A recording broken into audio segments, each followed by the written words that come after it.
Olá, meu irmão, minha irmã, a paz do Senhor Jesus. Quem está falando aqui é o pastor Sérgio Guerra, do Rio de Janeiro, da cidade de Saquarema. Sou pastor do Ministério Restaurando a Fé, aqui na nossa igreja física e também na nossa igreja online, tanto no WhatsApp, no Facebook, no YouTube, nas redes sociais aí que estamos há algum tempo já juntos aí, orando, aprendendo a palavra de Deus juntos. Eu louvo a Deus pela essa oportunidade que o Senhor nos deu, amém, nesse dia de hoje, para que venhamos juntos aí aprender da palavra de Deus. Então vamos estar iniciando hoje, meu irmão, minha irmã, a nossa Escola Bíblica Dominical, nosso quarto trimestre, né, o último trimestre de 2017, da revista CPAD. Os irmãos aí do WhatsApp já receberam, os irmãos que estão na linha de transmissão, ou na nossa igreja aqui no WhatsApp, no MIRF, na igreja online, os irmãos já receberam a sua revista da Escola Bíblica Dominical em PDF, amém? Os irmãos já receberam aí, eu mandei para os irmãos, e eu convido você, meu irmão, minha irmã, a pegar aí, você que imprimiu a revista, você que comprou a revista, você que recebeu a revista, a pegar a sua revista, aqui a nossa revista. Esse trimestre vem falando sobre a obra da salvação, a revista da CPAD, que é a Casa Publicadora das Assembleias de Deus, amém? E a lição desse trimestre vai falar sobre soteriologia, né? Que a palavra soteriologia vem do grego sotérios, né? Sotérios, salvação, logia, estudo, ou seja, estudo da salvação. E é um prazer a gente juntos aprendermos aí a palavra do Senhor.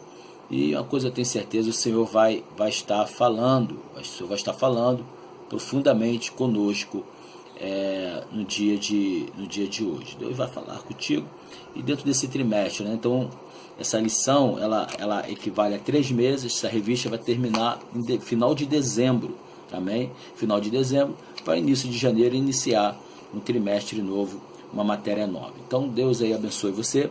E vamos estar aí aprendendo hoje a primeira lição. Convido você para abrir a primeira lição da nossa revista, falando sobre uma obra da salvação, tá? Uma promessa de salvação é a primeira lição.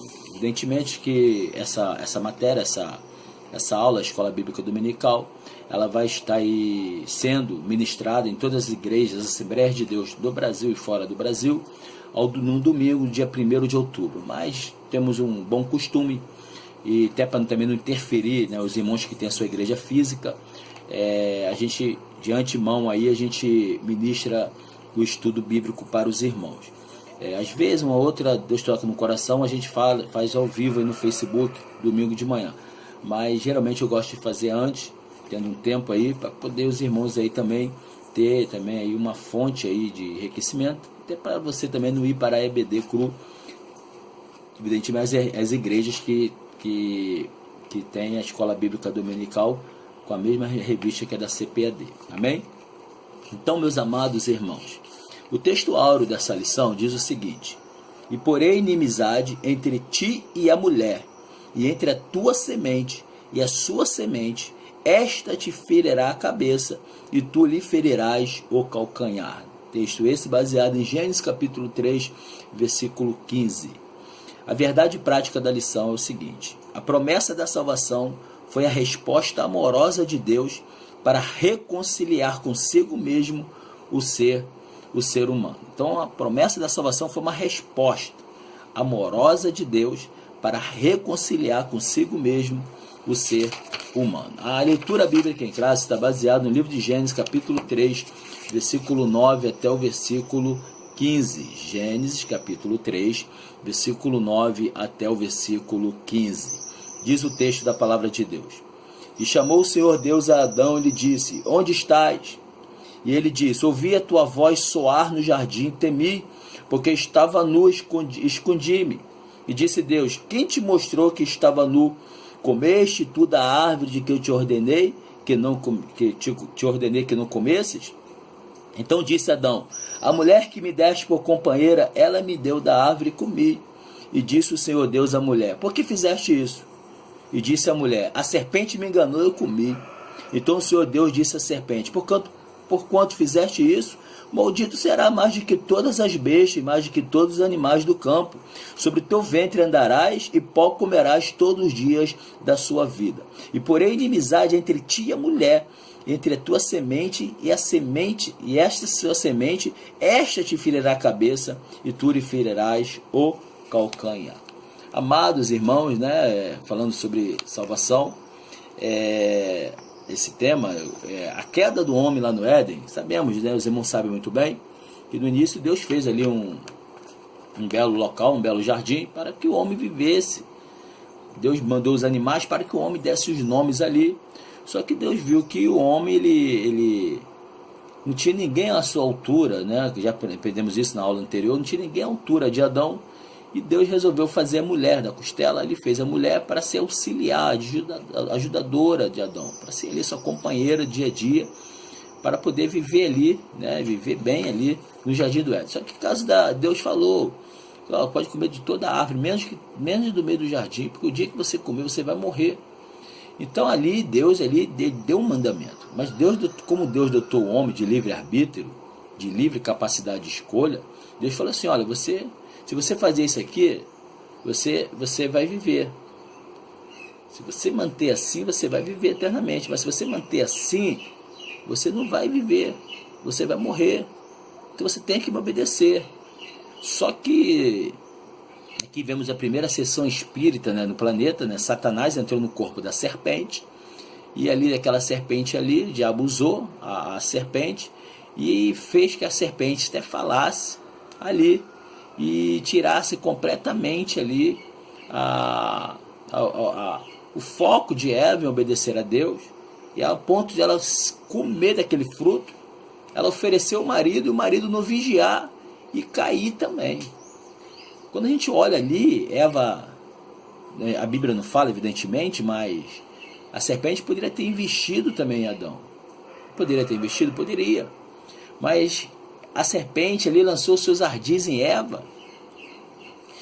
Porque a mulher, irmãos, a mulher é muito assim, não é que a mulher errou porque caiu, porque poderia ter um homem caído também.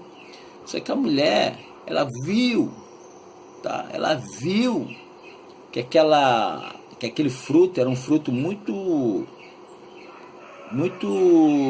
assim, desejável aos olhos. Ela viu boniteza, vê coisas que só a mulher percebe, a mulher vê detalhes. O homem não vê detalhes. A mulher é detalhista. Ela vê aquele belo fruto. A gente não sabemos que fruto é esse, né? O mundo diz que é maçã. Pode ser uma maçã, pode ser uma pera. Isso aí não vai dizer nada pra gente. O que não vai dizer para nós, o que vai informar para nós, é esse plano de Deus, esse amor de Deus. O que Deus fez, irmãos, o que o Senhor fez ali para poder nos salvar, nos libertar. Então houve aquela desobediência. A gente vai estar aqui decorrendo da lição. Houve a desobediência. Houve uma quebra de contrato, uma quebra de aliança. Sabemos que Deus fez uma aliança no Éden. Uma aliança edênica ali com o homem e com a mulher. Só que eles quebraram aquela aliança que Deus fez. Eles quebraram aquela aliança. E aí acabou acontecendo de eles quebrarem essa aliança, e eles ficaram. Pecaram contra o Senhor. Pecaram. Receberam ali de Deus ali. E até hoje, eu e você, nossos filhos, nossos ancestrais, os posteriores também, os nossos descendentes, Jesus viante, mesmo a gente sendo servo de Deus, a gente paga o preço aí, irmão. Você vê aí a dificuldade que está. A dificuldade que está o nosso país, a dificuldade que estão as coisas, essas crises, tudo isso vem do pecado original. Mas, pastor, existe dois pecados, original e falso? Não, quando eu falo pecado original, o pecado inicial. Evidentemente que o pecado não nasceu ali no Éden. O pecado nasceu no céu. Que isso, pastor? No céu é lugar de santidade, é um lugar, não pode, nasceu no céu. O pecado nasceu no coração de Lúcifer. Quem era Lúcifer? Lúcifer era um anjo de luz. Lúcifer era um anjo de Deus, né, irmãos? É um anjo de Deus, um arcanjo do Senhor. Só que ele pecou contra Deus, porque ele queria ser igual a Deus. A Bíblia diz que ele queria crescer e ser igual ao Altíssimo, ser igual a Deus. Ele foi banido de lá. Ele e uma terça parte dos anjos saíram de lá. Saíram. Então ele não está satisfeito. Desde lá, desde quando Deus criou ali, até porque a queda de Lúcifer foi antes da criação do homem e da mulher. Então, desde a queda, após a queda, quando ele viu Deus, irmãos, ali fazendo o homem do pó da terra, dando sopro da vida, fazendo a mulher da costela do Adão. Então ele viu que Deus coroou toda a obra da sua criação, a terra e tudo que você vê aí. Lúcifer caiu antes da criação da terra, antes da criação da natureza, de tudo. Lúcifer caiu antes.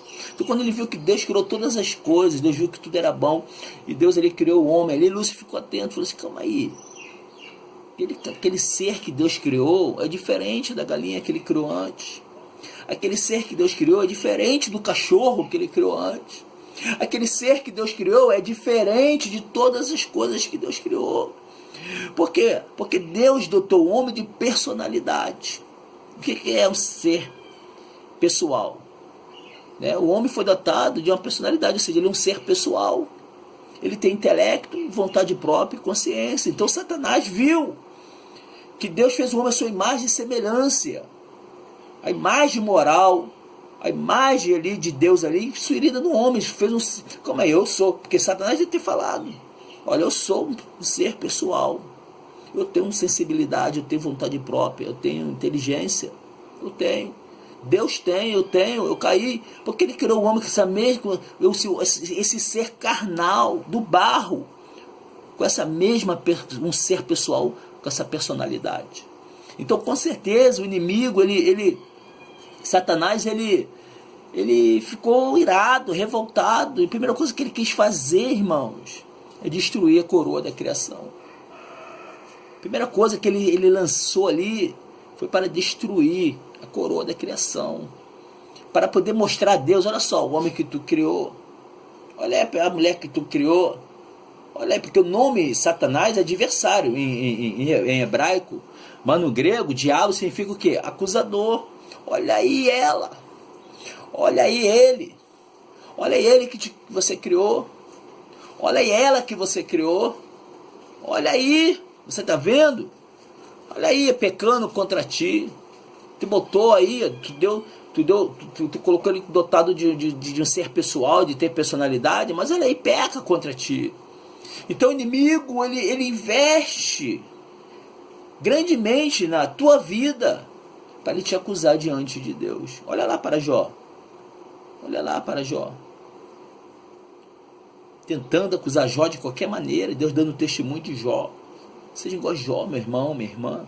Seja igual a Jó. Dê testemunho de crente, testemunho de servo de Deus.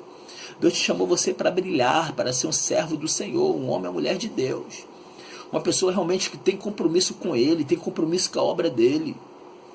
E realmente que Deus venha se alegrar na sua vida, porque Deus te dotou de um ser pessoal, você tem personalidade, você tem sensibilidade, você tem vontade própria, de livre-arbítrio, livre escolha, você tem intelectualidade, você pensa. Olha o que o homem faz, o homem fez um avião para voar no céu,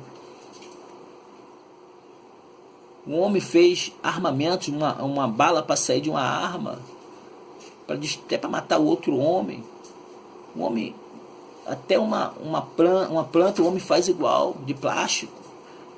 Tem a medicina, o homem abre o corpo humano todo, estuda, faz cirurgia, coisa interna, escondida, mas o homem aprendeu com o quê? Com a inteligência que Deus deu, com a inteligência que Deus te deu. Então você é um ser muito sábio, muito inteligente. Então Satanás, com certeza, assim como ele investiu aqui no início, ele continua investindo fervorosamente para poder destruir a tua vida. Ele consegue continua investindo aí feroz. Irmãos, isso aconteceu aqui. Mas você acha que a queda de Adão e Eva pegou Deus desprevenido? Não. Pegou não, irmão. Pegou não, minha irmã, não pegou. Não pegou, que na própria Bíblia você pode ver aqui, tá? Você pode ver aqui no versículo 15, que já existe uma promessa de Deus de salvação.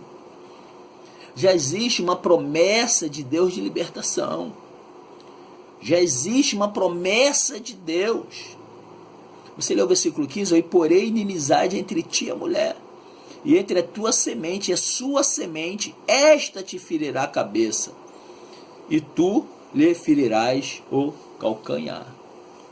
Então aqui está uma promessa aqui de Jesus. Deus está falando, olha, da semente da mulher que vai pisar na tua cabeça, Satanás. Da semente da mulher vai nascer um que vai pisar na tua cabeça. Você pode até ferir o calcanhar dele. O que fizeram na cruz, irmãos? Olha o que fizeram com Jesus na cruz. Botaram Jesus lá na cruz. Feriram o calcanhar. Feriram. Só que Jesus, aleluia, a Bíblia diz que todo joelho se dobrará. E toda língua confessará que Jesus Cristo, aleluia, Jesus Cristo é o nosso Deus. Então, meu irmão, minha irmã, então houve ali um resgate da salvação, um plano da salvação. Vê que depois que os homens, eles viram que estava nu, né? Eles viram que estava nu, se esconderam, tentando esconder sua nudez. O homem tentando esconder o seu pecado. O homem tentando esconder com folha de figueira, uma folhinha aqui e ali, tentando cobrir algo que não se cobre, não se esconde diante de Deus, não se esconde diante do Senhor. Não se esconde diante do Senhor. Aí o que Deus fez? Fez lá uma roupa, né, de pele de animais, de um cordeiro, e cobriu o homem, cobriu a mulher. Ali é outra promessa de Deus. Dentro da tipologia bíblica, outra promessa. Aquele animal que morreu não tinha nada a ver com o pecado de Adão e Eva. Mas um animal morreu. Um animal morreu. Aqui a Bíblia Sagrada, pega a tua Bíblia aí, vamos abrir aqui. Vamos abrir a palavra de Deus.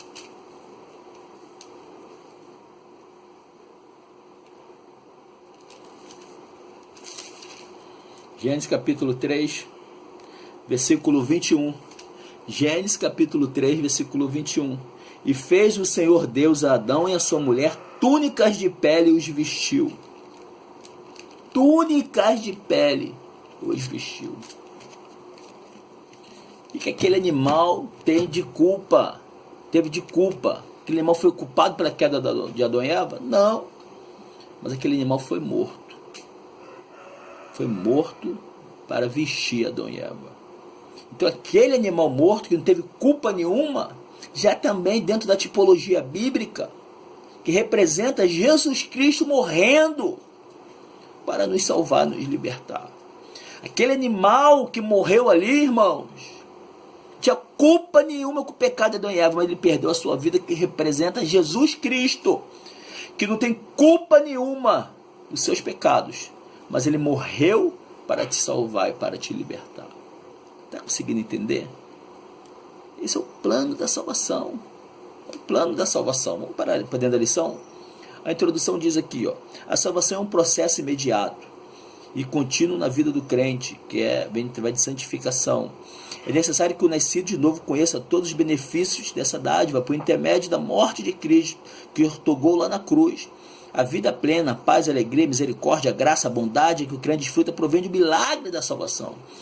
Tudo que você desfruta hoje espiritualmente na presença de Deus, buscando a Deus, provém do milagre da salvação. O milagre da salvação. Tudo que você tem hoje, irmãos, e tem pessoas que murmuram, que reclamam, irmãos, ai de nós se não fosse a morte vicária de Cristo ali na cruz do Calvário. Ai de nós. Ai de nós. O primeiro tópico diz aqui o conceito bíblico da salvação. Então o conceito bíblico da salvação compreende o que? Cura, redenção, remédio, inteireza, integridade de saúde física, mental, espiritual. Compreende tudo isso. Ou seja, o homem estava morto do pecado. O homem estava condenado, um grande abismo. O pecado separou o homem de Deus. Só que Jesus, ele fez a ponte. Tá? Ele se fez a ponte. Imagina aqui, você comigo aqui, tá? Aqui, imagina aqui é Deus, tá? Isso aqui é Deus, Isso aqui é o homem. Tem um grande abismo aqui no meio. Um grande abismo. O que Jesus fez? Jesus transformou o quê? No abismo? Uma ponte. Uma ponte para você passar. Jesus fez aqui, ó, um elo, um caminho assim, irmão, para você andar e passar. Então, Jesus fez isso, essa ponte, para que você chegue até Deus. Para que você saia desse lamaçal do pecado onde você está enfiado e chegue até o trono do Senhor. Você está entendendo? Então Jesus, ele fez essa ponte. Jesus fez essa ligação. Ele disse: eu sou o caminho, a verdade e a vida. Ninguém vem ao Pai senão por mim. Ninguém vem ao Pai senão por mim. O segundo tópico diz assim: a salvação no Antigo Testamento. Então, como é que era a salvação no Antigo Testamento? A origem da palavra salvação. Então, no Antigo Testamento, a salvação está relacionada ao escape das mãos dos inimigos, à libertação da escravidão, aos estabelecimentos, qualidades morais e espirituais para a vida de quem tem Deus como seu Senhor. Então, no momento da luta, das dificuldades, das perseguições, Deus vinha em salvação dos filhos de Israel e dava salvação ali. Deus vinha para proteger, Deus vinha para pelejar, Deus vinha para ajudar, Deus vinha para suprir aquele momento de dor, de luta. E ali Deus vinha dando-lhe refrigério. Evidentemente que todos os irmãos já sabem que todo o Velho Testamento ele é uma preparação para o surgimento de Jesus, para o advento de Cristo aqui na terra. Ele é uma preparação, de Gênesis até Malaquias, é uma preparação para a vinda do Cordeiro. Como João Batista falou: eis aí o Cordeiro de Deus que tira o pecado do mundo. Eis aí o Cordeiro de Deus que tira o pecado do mundo. Amém? Terceiro subtópico aqui: a salvação no Novo Testamento. A salvação não é alcançada por mérito humano, mas oferecida por Deus, o que crer pela graça. Nas suas epístolas, o apóstolo Paulo é um dos que mais esclarece o conceito de salvação no Novo Testamento, mostrando que esta dádiva não ocorre por intermédio de lei, nem por esforço humano, mas por única e exclusivamente pela graça divina, pela fé, pela graça. Não adianta você ser o homem mais rico do mundo. Não adianta você ser o melhor dizimista da igreja. Não adianta você ajudar várias pessoas pobres, necessitadas, fazendo caridade. Não adianta. Tentar comprar salvação assim, porque a salvação é um dom de Deus. Você é salvo pela misericórdia do Senhor. Você é salvo pela morte e ressurreição de Cristo lá no Calvário. Você é salvo porque você confessou, se arrependeu dos seus pecados. E Jesus transformou você justo diante de Deus. Porque toda aquela mancha de pecado que estava sobre a sua vida, Jesus libertou, Jesus transformou, Jesus curou. Amém? Glória a Deus. Então é pela graça, é pelo amor de Deus, não é pelo teu esforço, não é porque você prega bem, que você canta bem, que você evangeliza, que você faz a obra, que você faz isso, faz aquilo. Não é por isso, não. É pelo amor de Deus, é pela sua fé em Deus. Amém? Pela sua fé no Senhor Deus. Amém? No segundo, eu estou pulando alguns pontos aqui, mas para fazer um resumo, tá ok, irmãos? No segundo subtópico diz assim: a importância da doutrina da salvação.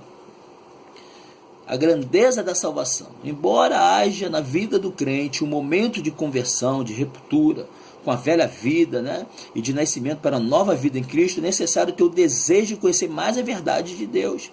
Nesse sentido, deve tomar o capacete da salvação, ou seja, proteger a mente com as verdades salvíficas, a fim de estarmos livres das investidas de Satanás, e que busca nos colocar dúvidas, e assim compreendemos os conceitos fundamentais dessa gloriosa doutrina, tais como a propiciação, expiação, adoção, regeneração, santificação, perdão, que eu creio que essas doutrinas a gente vai estudando durante a lição, ok? Para compreender o que Jesus fez, a salvação abrange todas as dimensões da vida. Por isso, embora tão simples de ser vivenciada, pois para isso basta aceitarmos a Cristo. Muitas vezes seu processo é lento e requer compreensão maiores, e requer de que se domina, é aperfeiçoamento dos santos, a Bíblia fala. Ora, embora a salvação seja um processo imediato, alcançado por meio do sacrifício de Cristo, esse aperfeiçoamento se dá por meio da assimilação e da vivência constante na dependência de Deus em todas as áreas da vida, que é o processo que se chama santificação. O processo que a gente chama de santificação, de consagração, de separação, é de estar separado, ser santo para Deus, não se contaminar com as coisas de Deus. Você tem Jesus, eu creio em Jesus, você é salvo. Só que você entra num processo constante de santificação. Até porque quem é salvo, quem crê em Deus, quem ama Deus, isso é natural. Isso não precisa o pastor Sérgio falar para você. Isso já está no teu coração. Seu coração arde pela santidade. Seu coração arde para poder estar separado por Deus. Seu coração tem nojo do pecado. Odeia o pecado. Não gosta do pecado. Está me entendendo o que eu estou falando? Consegue entender? Amém. O terceiro subtópico diz: para se apropriar-se dos benefícios da salvação. Então, como salvação pode ser negligenciada? Então, devemos nos esforçar para conhecer e se apropriar de todos os seus benefícios, dentre os quais destacamos o quê? O livramento da condenação do inferno, a libertação do poder do pecado e do poder das trevas, o experimentar da redenção em Cristo, a vida segundo o Espírito, o novo nascimento, a participação da manifestação em Cristo em glória. Então tem aí, irmãos, uma carreira de bênção. Porque a salvação ela traz muitas coisas para você. A salvação traz muitas promessas de Deus para você. A salvação traz cura divina, a salvação traz vida eterna, a salvação traz graça, a salvação traz escape, a salvação ele traz libertação, a salvação traz uma carreira, traz uma mala cheia de bênção para você. E por que você vai trocar a salvação pelas coisas que o mundo aí fora te oferece? Vale a pena? Vale a pena trocar? Vale a pena abrir mão do desejo da carne, dos pecados do mundo? Porque a Bíblia diz que o mundo aí fora jaz do maligno. O mundo aí fora, irmãos, o mundo é um sistema pecaminoso. Mas Jesus disse: mas eu venci o mundo. Eu venci. E você vai vencer. Você está vencendo. Quantas pedradas você tem tomado? Quantas acusações, quantas lutas, né? Paulo fala: alegrai-vos nas vossas aflições, porque Cristo sofreu. Paulo fala para se alegrar nas tribulações, nas aflições. Para se alegrar. Deus se agrada. Olha que a Bíblia diz que Deus se agrada. Deus se agrada, irmãos. Como você vai receber um louvor? Como você vai receber um louvor se você não estiver resistindo às coisas da carne? Mas se você estiver resistindo, está sendo caluniado, perseguido, isso é para a glória de Deus.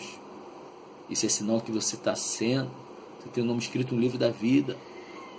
Isso é sinal que você está no caminho certo de santificação. Certo, o inimigo vai se levantar, vai cair, porque tu está mantendo em santificação a sua vida espiritual. Amém? Vamos para o terceiro e último tópico. A salvação prometida no Éden. Aqui eu já falei sobre o pecado. A minha introdução já foi o terceiro tópico aqui. O pecado do homem lá no Éden, já falei. A transferência da culpa, né? Porque um foi transferindo a culpa para o outro. Deus primeiro falou que a mulher, foi a serpente. Deus falou ali para a mulher que foi a serpente. Deus falou que o homem foi a mulher, que não sei o quê. Um transferindo a culpa para o outro. Não adianta tentar se esconder. Talvez você se esconde do seu pai, da sua mãe. Talvez você se esconde até do seu pastor. Se esconde de mim, esconde. Mas Deus está vendo. A Bíblia diz: porventura pode um homem esconder-se de mim? Diz o Senhor Jeová. Está lá em Jeremias: porventura no seu Deus que enche a terra e os céus. Deus contempla, Deus tem contemplado o seu coração, contemplado a sua vida. Não adianta transferir culpa, se esconder, porque Deus, Ele te contempla. E aqui no tópico 3, já falei também: Satanás é esmagado e pecado vencido, que é uma promessa em Gênesis capítulo 3, versículo 15. Sabe quando Satanás foi esmagado? A primeira derrota de Satanás quando Jesus ali morreu na cruz do Calvário. E hoje então ele está mais furioso ainda. Está mais furioso ainda. Está mais furioso ainda. Então, meu irmão, minha irmã, fica na posição. Permaneça na posição. Permaneça em Cristo. Guarda a palavra de Cristo em seu coração. Guarda a palavra do Senhor e com certeza você vai receber de Deus a tua vitória, a sua bênção. Amém? A conclusão da lição aqui, o autor diz o seguinte: embora o homem tenha contrariado o plano divino, desprezando o grande cuidado de Deus dispensado a ele no Éden, o Criador imediatamente lhe providenciou um substituto através da morte de um animal, apontando desta forma para Cristo. Portanto, no Éden, Deus apresenta duplamente o Redentor, proferindo a promessa da redenção e sacrificando o animal para vestir Adão e Eva. Como eu já falei para os irmãos aqui, alguém morreu para cobrir o pecado de Adão e Eva ali com aquelas vestes. E aquele animal que morreu, ele não teve culpa daquele rolo lá não. Mas ele deu a sua vida. E representa Cristo morrendo por você e te salvando. Amém? Deus abençoe. Deus abençoe. Deus abençoe você. Guarda essa palavra no seu coração. Semana que vem vamos estar estudando aí a lição de número 2, falando sobre a salvação na Páscoa judaica. Semana que vem, amém? Vou estar lançando o vídeo aqui antes de domingo, para você aí ser abençoado por Deus. Caso você que está no WhatsApp, ou no Facebook, ou no YouTube lá, você que se inscreveu no canal, se você gostou da aula, dá um joinha lá e se inscreve, para você se atualizar no nosso canal. Não deixe de dar o teu joinha. E se você gostou aí, tiver alguma dúvida na matéria, me chame no WhatsApp, no Facebook, até aqui mesmo no YouTube, me chame, que estamos aqui para poder aprender um com o outro. Amém? Deus abençoe. Deus abençoe a sua vida. Deus abençoe aí seus planos, seus projetos. Estamos juntos, irmãos. Juntos. Vamos continuar juntos aí na presença do Senhor. Amém? Temos aqui nossos trabalhos de orações aí no WhatsApp, aí no Facebook. Se você desejar receber orações diretas aí no teu WhatsApp, no teu privado, me chama. Amém? Me chama. Terá um prazer de estar orando por você, pela tua família. E agora vai iniciar, semana que vem, a campanha do amigo. E a gente vai estar aí orando pelo amigo que está fraco espiritualmente, para Deus resgatar, né? Deus resgatar, salvar o nosso amigo. Amém? Deus abençoe. A paz do Senhor. Estamos juntos. Amém? Até semana que vem. A paz.